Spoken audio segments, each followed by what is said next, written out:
Raider Nation. Big questions are brewing in Vegas, and if you're a true silver and black fan, you don't want to miss this. Could the Raiders be eyeing a trade with the 49ers? Was drafting Ashton Jeanty at number 6 a mistake? And did the team completely whiff on Alex Kappa? Let's break it all down. No fluff, no filler, just real Raiders talk. But before we dive into the top stories shaking up the desert, hit that subscribe button if you're part of Raider Nation. All right, let's get into today's news. Let's start with the hot topic. Could the Raiders trade for Jawan Jennings, the physical wideout from the 49ers?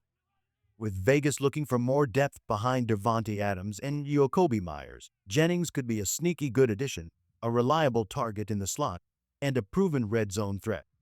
No trade talks are confirmed yet, but insiders say this is one to watch. Next up, Alex Kappa. Was he a bust of a signing? Many fans expected him to bring veteran strength to the offensive line, but so far, the chemistry just hasn't clicked. Whether it's coaching schemes or a mismatch in play style, Kappa's offseason move is under fire, and fans are demanding answers. And what about rookie Ashton Jeanty? Drafted 6th overall, some called it a reach. But insiders say the team sees explosive potential in Jeanty. Still, the pressure is on. If he doesn't produce early, questions will only grow louder about that pick. That's your latest from Las Vegas. But trust me, more headlines are heating up behind the scenes. Stay locked in, because the next move could change everything for the Raiders. Let's talk straight. Imagine this scenario.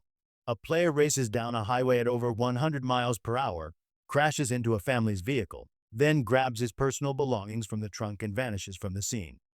No concern. No accountability, just gone. Now imagine that player potentially facing only a handful of games in suspension. That's the controversy surrounding Chiefs wide receiver Rashee Rice, and Raider Nation has every right to be furious. The incident could have been deadly, and if the league hands him anything less than a 6-game ban, it sends the worst message possible. We've seen the NFL act swiftly on other violations, but when a player nearly ends lives and flees the scene, a light suspension just doesn't cut it. Raiders fans have seen injustice before, but it feels like the league bends the rules for Kansas City. The truth? If this exact same thing involved a Raiders player, we all know the outcome would have been different. The outrage wouldn't just be online, it'd be everywhere. And that's the double standard we're tired of. Let us be clear, this isn't about rivalry. It's about right and wrong. A family could have been destroyed that day, and yet somehow Rice kept playing. So here's the real question. If this happened in Las Vegas colors, would the punishment be tougher? Raider Nation already knows the answer. Let's be real, Rashee Rice should count his blessings. If he couldn't catch a football, he'd likely be behind bars instead of on a roster. That's the hard truth. But enough about that. Let's get back to what really matters, Raiders football. Now, here's the buzz around Vegas. Could the Raiders be targeting 49ers wide receiver Jawan Jennings? The rumor mill is heating up, but honestly, it feels lukewarm at best. Several NFL insiders have floated the idea, pointing out Jennings' current standoff with the 49ers. He's set to make $7.5 million this season and is entering a contract year. According to reports, he either wants a payday or a new zip code. Now here's the twist. The Raiders have been mentioned among the teams who could be in the mix. And it's no surprise. The 49ers have had nothing but chaos in their wide receiver room, from Deebo Samuel to Brandon Ayuk and now Jennings. It's become a pattern. But let's take a step back. Would this move even make sense for Vegas? Honestly, it's a stretch. The Raiders already invested in 2 young wideouts during the draft. They've got developing talent, hungry for snaps. Bringing in Jennings could disrupt that momentum. And at $7.5 million, that's not exactly bargain bin pricing for a depth piece. So if we're rating this rumor on the Raiders' famous just win baby scale, it barely gets one. Not a tuck rule level of nonsense, but definitely far from a slam dunk. Now let's break this down. Even if Jawan Jennings lands in Vegas, where does he fit? WR3, WR4? Either way, he's taking reps from players the Raiders are already trying to develop. Dante Thornton Jr. and Trey Tucker are at critical points in their careers, especially Tucker, who's approaching a contract decision. Do you really want to limit their growth just to bring in a guy who hasn't proven himself as a consistent threat? Sure, Jennings might raise the talent ceiling, but at what cost? This isn't about a name, it's about long-term strategy. The wide receiver room already has questions. Adding Jennings won't answer them. It might just create more. And let's talk numbers. From what we've gathered, the 49ers would probably ask for a fourth-round pick in return. For a receiver with just one season over 900 yards, that's a hard pass. If this deal were on the table, the most I'd offer is a sixth-rounder, take it or leave it. Because the truth is, the Raiders don't need him. They need to build a future, not gamble on a maybe. Now, shifting gears to a more serious concern. Alex Kappa. Was he the worst move of the Raiders offseason? Honestly, maybe. Let's call it 3 just win babies on the concern meter. There was hype around his signing, no doubt. But what we've seen on the field hasn't matched the expectations. And that's not just a problem, it's a setback for a team trying to stabilize its offensive identity. Now, here's the silver lining. If Alex Kappa was the Raiders' worst offseason move, that's actually a good sign. It means most of the other moves? Solid, smart, forward-thinking. Kappa's signing wasn't just random.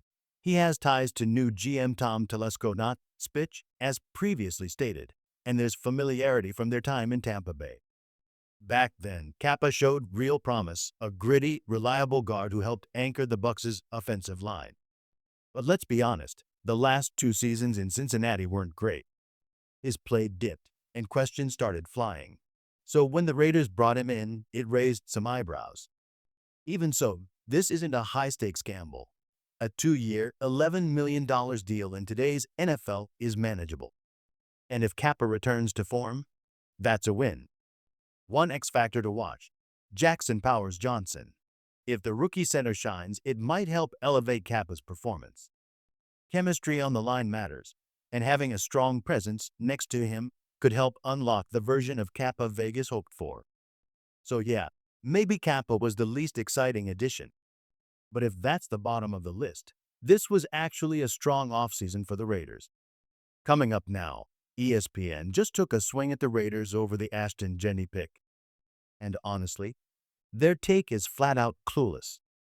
Let's break this down. ESPN called Jeanty at number 6 one of the worst moves of the Raiders offseason. Their logic: he's a running back. It's too early to take one. Contracts are expensive. You've heard this tired argument before, but here's what they're missing. Jeanty isn't just another running back. He's explosive. He's versatile. He fits the exact identity this offense is trying to build, a dangerous dual threat who can break open a defense at any moment. This isn't just about picking a position. It's about picking a weapon. And the Raiders didn't just grab a weapon. They grabbed the most electric playmaker available at that moment. Let's also not ignore the hypocrisy. When the pick happened, ESPN called it a smart move. Now, months later, they flip-flop and suddenly hate it. Sounds more like manufactured outrage than real analysis. Look, any player at number 6 needs to deliver. That's a given. But writing off Jeanty before he's played a snap, that's lazy commentary. Especially from an outlet that praised the pick in the first place. ESPN says the Raiders should have drafted a tackle or edge rusher instead of Ashton Jeanty at number 6. But here's the truth. They're wrong and badly out of touch. Let's walk through 3 solid reasons why that take just doesn't hold up. First, Jeanty was the best player on the board. That's not just opinion, that's how many draft experts ranked him. He was consistently seen as one of the top 3 players in the entire class. And if you know how elite front offices think, especially in the first round, they'll tell you the same thing. Take the best player available. Doesn't matter if it's a quarterback, guard, or running back. If he's a baller, you get him. That's what the Raiders did. Second, ESPN says Vegas should have gone for a tackle or edge rusher. But let's be real. The Raiders already have bookends at tackle. Holton Miller holds down the left side and is expected to get extended. On the right, the coaching staff is high on DJ Glaze. So why reach for someone who may not even play when you've got a plug-and-play weapon sitting right there? As for edge rushers, let's not pretend Vegas hasn't gone that route for 5 straight years. It's been overdone, and not always with great results. You don't draft another defensive lineman just to fill a quota.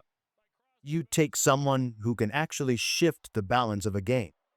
Third, the why didn't they trade back argument doesn't hold water either. This year's draft didn't have many teams banging down the door to jump into the top 10. It wasn't a buyer's market. So if you're sitting at number 6, no strong offers are coming in, and you've got a game changer staring you in the face, you take him. That's what smart franchises do. And let's be honest, past Raiders regimes probably would have blown this pick. They'd have overthought it, reached for a flashy edge rusher, and left a true offensive weapon on the board. This time, they didn't. They got it right. Because in today's NFL, if you don't have a top 5 QB, you better surround your guy with top-tier playmakers. Jeanty gives you that pure electricity out of the backfield. And paired with Geno Smith, that backfield just became a nightmare for defenses. Let ESPN whine. Let the critics doubt. Ashton Jeanty is coming, and he's got something to prove.